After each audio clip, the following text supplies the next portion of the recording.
residents are expected to march to Eskom's Megawatt Park headquarters today. The marchers are appealing to Eskom to fire the board, CEO Andre de Ruyter, and the Minister of Public Enterprises, Pravin, Gordhan, for the rolling blackouts. Let's speak to Nozintombi Miya. She's covering this live. Sentiment on the ground. Nozi, what are some of the demands, basically, at this march? Yeah, you know, you're quite right, Blaine. You know, it's quite interesting just having heard a snippet of the previous package that we talk about the impact of load shedding on businesses and we talk about the impact of load shedding in a blanket manner, but we don't necessarily talk about the human impact that load shedding has on the people. And I'm going to ask my camera colleague Spoo to just pan to do a close-up pan of the faces of the people that we're seeing here. You know, you can almost see the frustration, the anger, the disappointment. You can see just how frustrated and just how angry people are with that. Let's just quickly hear what the lady said. Hey, I'm tired. How can we live without electricity even for one day? Can we live without electricity for one day? Yes. Somebody. You know, Blaine, this is really what the lady's saying. Those are the sentiments that we're talking about when we talk about the human face of load shedding. And we're going to talk to another resident from Ivory Park. You, Sir Ishmael, you guys are contingent from the Ivory Park sector. And, you know, one of your fellow comrades here was talking about how frustrated she is about the impact that load shedding has had on her day-to-day business. What impact has it had on you and on the community of Ivory Park? As the community of Ivory Park, as you can see here, we came here in numbers, okay? We are demanding transformers, about 9 transformers here. So since we have been promised 9 transformers about March, somewhere around March, now it's 9 months without electricity. So we requested Eskom to, guys, help us please. They said no, 60% must pay.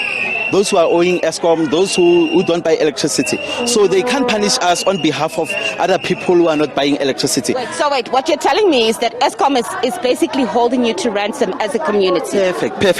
Because they said no, they won't put those transformers until those 60% of our people pay that 6,000. How will they get money? Because I found that most of them, 30% are pensioners and 20% are not working. How will they get money to fund those transformers, like 6,000? How will we get that money to pay those transformers? And it's making everybody extremely angry. I mean, you can just see on the faces of the community members here that people are extremely angry. Yes, people are angry right now. Here, as you can see here, we came with our elders here. Our elders are also here. People came with the paraffin stove. People came with the candles to show you guys from Megawatt. We demand their bosses to come here because we've been going all around their office. Thank you so much, Ismail. We're going to link to the Eskom briefing, but just to leave you on this shot here, Blaine, that shows you the sheer desperation of the people. You can see a candle, you can see a premise stove. This is the situation that Eskom has left communities in. And as we dip in, or as we move to the Eskom briefing, we leave you with this picture to show you the state, the real human impact that Eskom has had on Eskom. And we cross now to the briefing now.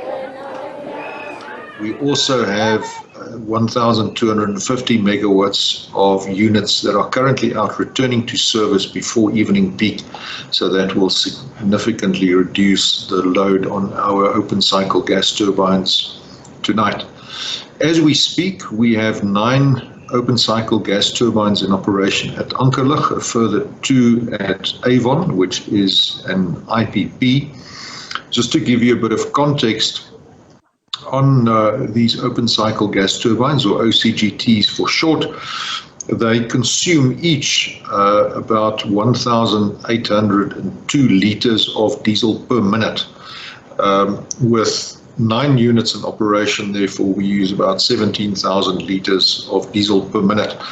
And that is why we are constrained with logistics. These diesel units are not intended to run at high load factors. They are intended to run at a load factor certainly below 5%, but due to generation constraints, we currently have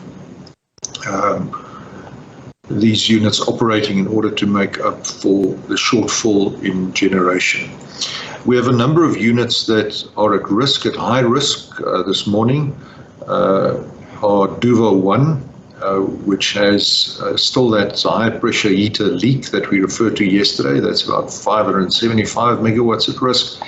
And then a boiler tube leak at Kriel, about 120 megawatts. So all in all, just under 900 megawatts at risk of an immediate trip.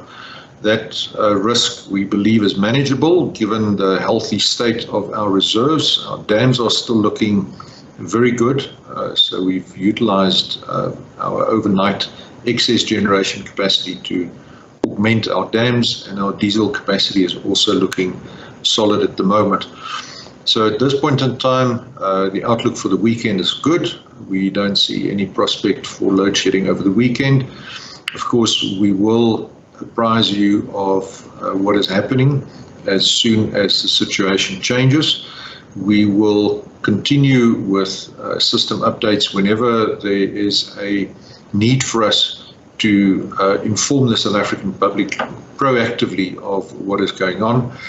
Again, we wish to appeal to you to use electricity sparingly. It really does make a difference, and every kilowatt that you save by not boiling too much water, by turning down your geyser, by using your swimming pool pump less, by switching off unnecessary lights, really does make a difference.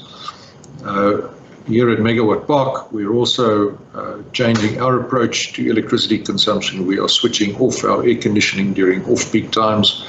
We're switching it off earlier than normally used to be the case, so we are trying to lead by example in order to make sure that we too play our part when it comes to being electricity wise. One of the questions that I have been getting is, why are we subject to load shedding in summer when ambient temperatures are higher and the overall demand is in fact lower than it is during winter? There are a couple of reasons for that, and I think it's maybe interesting for the public out there to understand that. The first is that we schedule more maintenance during the summer months, precisely in order to make available additional capacity during winter when demand is higher.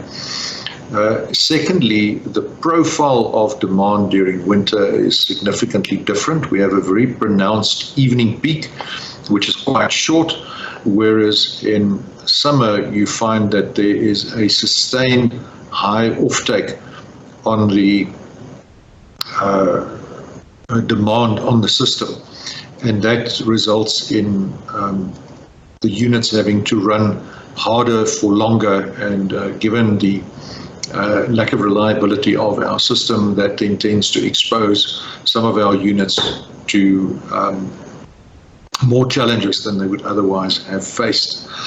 The final issue, of course, relates to the ambient temperatures being higher, and that leads to our cooling water systems, which, as we explained in a previous briefing, have not been adequately maintained, that these cooling water systems do not function as well as they should, and that then leads to vacuum load losses on our turbines, and that constrains our ability to produce as much electricity from those units as we would like to.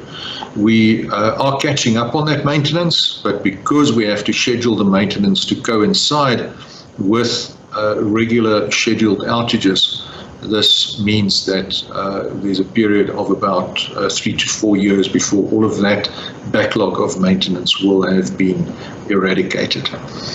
So with that, Sikonati, I am going to pause, hand back to you, and open up the floor to any questions as moderated by you.